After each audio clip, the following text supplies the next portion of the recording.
ભરૂચ જિલ્લામાં આરટીઈ પ્રવેશ માટે બેઠકોથી બમણી અરજીઓ આવી હતી, જેમાં 2 રાઉન્ડમાં 2611 બાળકોને પ્રવેશ આપવામાં આવ્યો છે.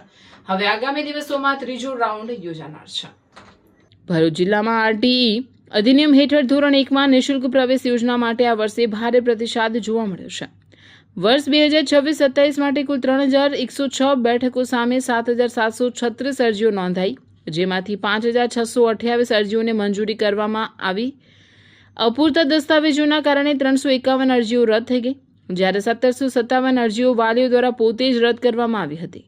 પ્રથમ રાઉન્ડમાં 2622 બાળકોની યાદી જાહેર થતાં 2466 વિદ્યાર્થીઓએ સફળતાપૂર્વક પ્રવેશ મેળવી લીધો હતો, જ્યારે 156 વિદ્યાર્થીઓ વિવિધ કારણોસર પ્રવેશ લઈ શક્યા ન હતા.